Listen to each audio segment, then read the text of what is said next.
ብርቱካን ጌታውን ይባላል። የመጣሁት ከሸንጋይ ማሽነሪ ነው። እዚህ የብሎኬት ማሽን፣ የቴራዞ ማሽን፣ የቱቦ ማሽን በተጨማሪ ደግሞ ኤሌክትሪክ ፖል እንይዛለን። እንዲሁም ደግሞ የቱቦ ማሽኖች እንይዛለን። ባጂንግ ፕላንት አለን።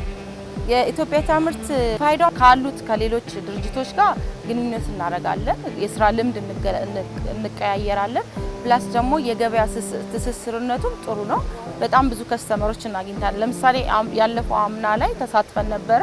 ብዙዎች ከስተመሮች አግኝቻለሁ። እዛ ላይ ብዙ ወዳጅ አፍርቼበታለሁ። በጣም ቆንጆ ነበረ። በፊት ላይ አሁን በብዛት ኢምፖርት ነው የምናደርገው።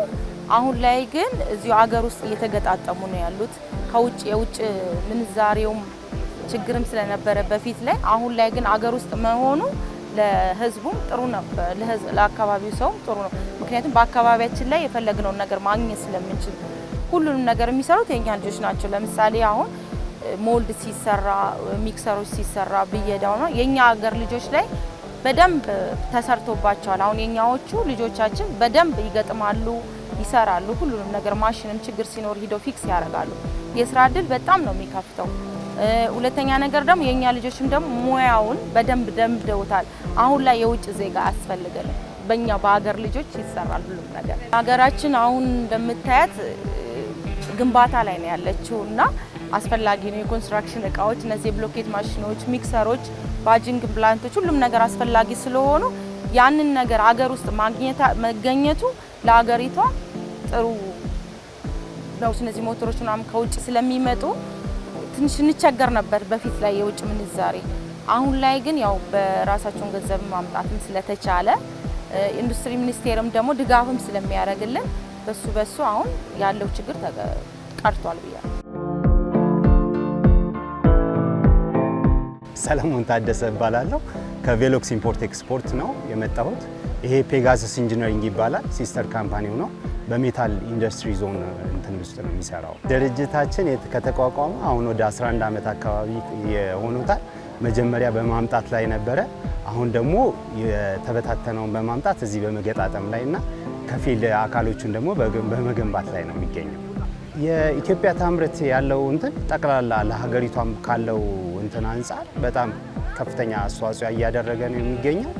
አሁንም በብረታ ብረት ኢንዱስትሪዎቹን ጥሬ ዕቃ አቅርቦት ላይ ያለውን የተሳለጠ እንዲሆን እያደረገ ነው ያለው።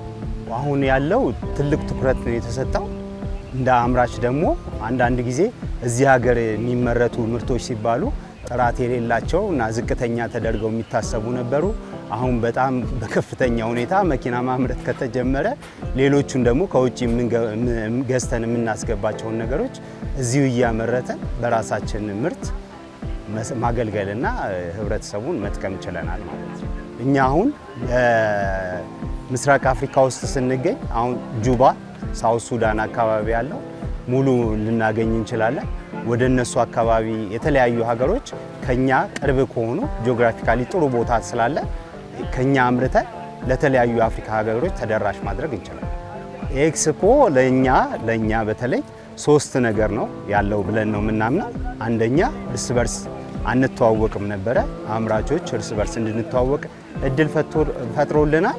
ሁለተኛ ነገር ደግሞ የገበያተኛ እንድናገኝ ሆኗል። ብዙ ገበያተኞች እኛም ቦታ አያውቁትም፣ መኪኖቹን ያዩዋቸዋል፣ ቦታችንን አያውቁትም። ስለዚህ የገበያ እድል ይፈጥርልናል። በሶስተኛ ደረጃ ደግሞ ከእንትኑ ጋር ያለንን ትስስር ከኢንዱስትሪውን ከሚመሩ ሚኒስትሮች ጋር ያለንን እንትን ቅርበት አሻሽሎልናል ብለን እናስባለን። አንዳንድ ጊዜ ይሄ አይሞከርም አይሰራም የሚባለውን ነገር በተሰርቶ ተገጥሞ ሲታይ ነገ በድሮንም በተለያየ ነገር ልንገጥም እንችላለን። በትልልቅ አይሮፕላኖችን መስራት ጀምረናል ገጣጥመን። ለእኛ ብቻ ሳይሆን ምንም የማይቻል ነገር እንደሌለ የሚያሳይ ነገር ነው።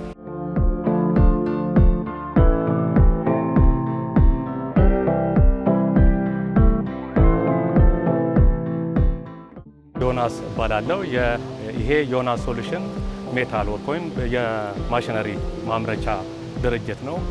ኢትዮጵያ ታምርት ምርቶቻችን ታቅበው እንዳይቀሩ በመላው ኢትዮጵያ እንዲታይ ትልቅ እገዛ ያደረገ ፕሮግራም ነው። ተደብቀው የነበሩ የማሽነሪ አምራቾች ወደ ገሃድ ወጥተው ለህዝብ እይታ እንዲውሉ ይደረጋል። ይሄ ደግሞ ገበያችንን ያሰፋል። ለዛ ትልቅ የሆነ አስተዋጽኦ አለው። ሀገራችን ላይ በከፍተኛ መዋለ ንዋይ ሲገቡ የነበሩትን ምርቶች እዚሁ መስራት እንደሚቻልና ህዝቡ እንዲረዳ ከማድረግ አንጻር ከፍተኛ የሆነ አስተዋጽኦ አለው። በአገር ልጅ መስራት እንደሚቻል ከዚህም በላይ ማደግ እንደሚችል የምናመለክትበት የምናሳይበት ቆንጆ የሆነ ፕሮግራም በመሆኑ ደስተኛ ነን።